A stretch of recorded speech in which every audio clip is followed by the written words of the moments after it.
What's happening, Panda Nation? Peter Von Panda here. It's time to combine the modern with the old. So what we have here is a smartphone magnifier, and it's got that retro look to it. I think these are more of a novelty than anything else. Doubling your screen size probably isn't that important. You can just hold it a little closer. But look at that. We have a Fresnel lens in here. You can see it's not glass, it's all plastic. We have some printed on controls, reflective tape right there. It looks like there's a hole or cutout for speakers, and it's got a wood grain type of box to it, and then the back even looks kind of like those old school TVs. And I'm not sure how you put anything in it, so I guess you use these little holes to open it up. There we go. All right, and there is, I think, where the TV goes in. Now, I will tell you, I just pulled it out, and I'm telling you, it's kind of stuck right here. So I think it's designed to open up only this far. Okay, so now we have this inner piece here, and I guess maybe it only comes out this side. And there we go. Oh man, that's so funny. It looks like a VHS tape.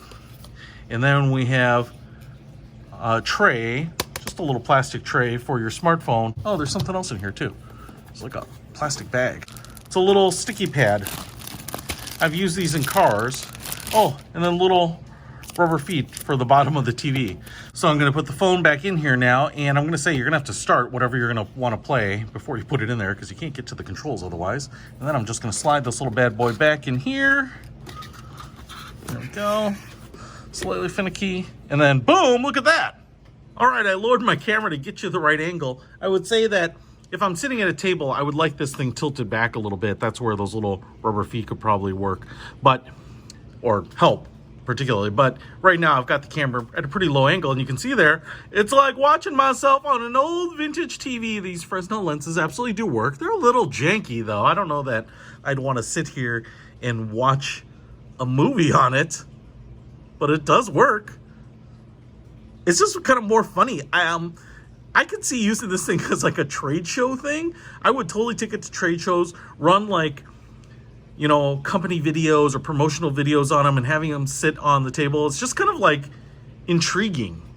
And it does have a little bit of that parallax. So it does have a little bit of like that old TV feel to it. I don't know. It's kind of funny. Like I said, I think this is more of a novelty where people would be entranced by it and checking it out. It's just kind of cool. I don't know, if you wanted to show a video larger, you know, with a larger screen to a few people, share some family videos or something like that, it's kind of a novel way to do it. I don't know, kids would probably be entertained by it too. I could definitely see having this on a kid's desk or your work desk or something, just for fun and looks. Hey, it was pretty cheap too, but I wanted to just check it out. The smartphone magnifier, zoom and boom, you can double your screen size. It absolutely does work. It's kind of funny. I'll put a link to it in the description though if you want to pick one up. Peter Von Panda.